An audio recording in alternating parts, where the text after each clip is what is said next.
Shalom jemaat yang terkasih dalam Tuhan Yesus. Salam jumpa dalam program Tuhan adalah Gembalaku. Saudara, kebanyakan dari kita tidak menginginkan kehidupan yang biasa-biasa saja.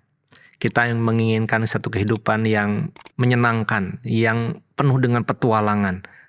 Tapi seringkali kita takut dengan resiko. Karena untuk mengalami sesuatu hal yang luar biasa, selalu akan ada mungkin tantangan dan ancaman. Dalam kehidupan sehari-hari, misalnya dalam kesempatan kita bisa membuka usaha baru, kita tahu ada tantangan dan ada resiko yang kita akan hadapi.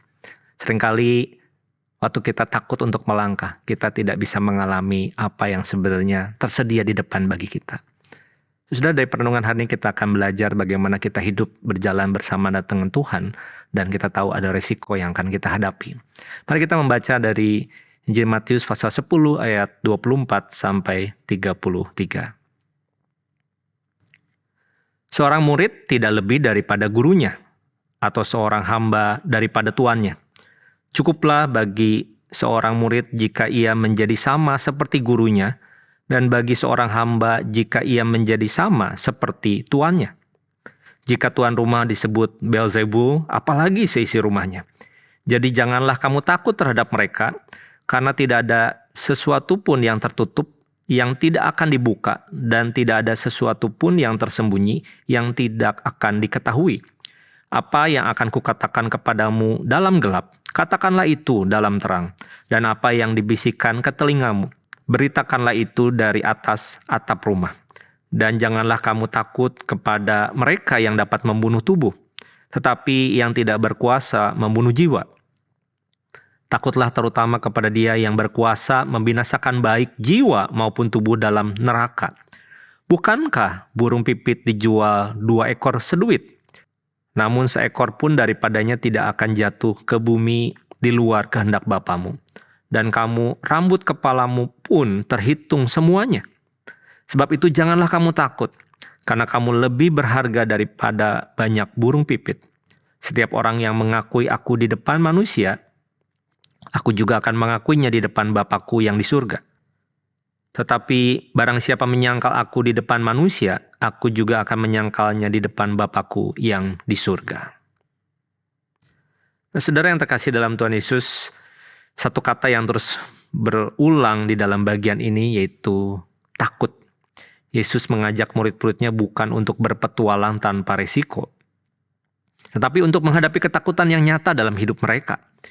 Dia tahu bahwa ketakutan seringkali bisa merusak daripada ancaman yang ada di luar diri kita. Ketakutan bisa membuat kita mundur, berdiam, dan bahkan tidak berani untuk melangkah. Saudara, Yesus mengatakan seorang murid tidak lebih daripada gurunya. Intinya adalah ketakutan kita seringkali terbentuk oleh identitas kita. Pengenalan terhadap siapa diri kita sebenarnya harus menyatu dengan siapa Kristus bagi kita.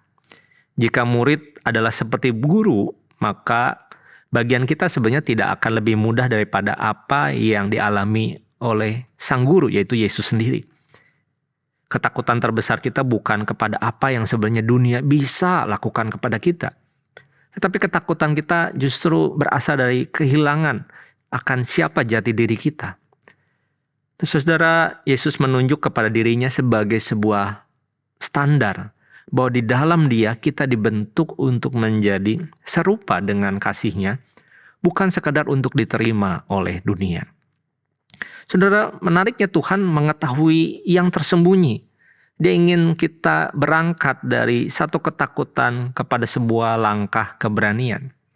Saudara, iman di sini bukan berarti kita menolak resiko, tetapi bagaimana menjadi berani berdasarkan satu kebenaran yang lebih besar. Tuhan mengetahui apa yang tersembunyi bahkan di dalam hati kita sendiri.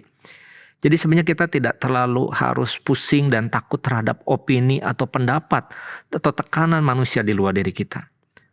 Kita harus memahami bahwa Tuhan tidak pernah kehilangan sesuatu yang Dia sudah akui. Dan kita hari ini berdiri menjadi sebuah saksi Kristus di tengah dunia. Saudara, dikatakan di sini bahwa Tuhan itu tahu dan bisa menghitung bahkan sampai rambut yang ada di kepala kita. Saudara, ini bukan soal bicara tentang data, tetapi bicara tentang keintiman relasi Tuhan dengan setiap anak-anaknya. Ketika dunia ini menakutkan kita dengan apa yang orang lain bisa lakukan kepada diri kita, Tuhan sudah mengetahui seluruh hidup kita. Bahkan jauh lebih berharga hidup kita daripada sekecil burung pipit. Artinya keberadaan diri kita bukan diukur dari apa yang dunia nilai, tetapi kita adalah anak-anak Tuhan yang berharga di matanya. Kalau kita bisa memahami kedekatan, relasi, dan kasih yang begitu intim, maka keberanian itu menjadi satu buah yang ada dalam hidup kita. Sehingga setiap orang yang dikatakan mengakui aku, kata Tuhan Yesus di depan manusia, aku akan mengakuinya juga di depan Bapakku. Ini adalah sebuah panggilan untuk kita berakar kepada keselamatan yang dikerjakan oleh Tuhan Yesus sendiri. Kita hari ini, kita kuat karena Dia sudah menjadi kuat bagi hidup kita. Kita bukan sempurna, tapi karena kita sudah diselamatkan oleh anugerah-Nya yang sempurna. Saudara, Tuhan menjanjikan waktu kita mau berdiri di dalam terang kasih Bapa, maka seluruh hidup kita, termasuk ketakutan-ketakutan kita, itu akan diubahkan oleh sebuah berita atau keberanian dari Injil itu. Di dalam dunia yang terus membuat kita ingin dibentuk daripada pendapat dan opini orang lain, kita dipanggil untuk hidup berdasarkan kasih Tuhan yang tidak berubah. Kasih yang lebih besar dari apapun yang dunia bisa berikan kepada kita.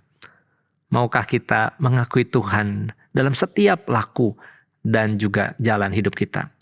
Maka percayalah Tuhan akan melihat, mengasihi, menjaga, dan juga menganggap kita berharga di hadapannya. Mari kita berdoa.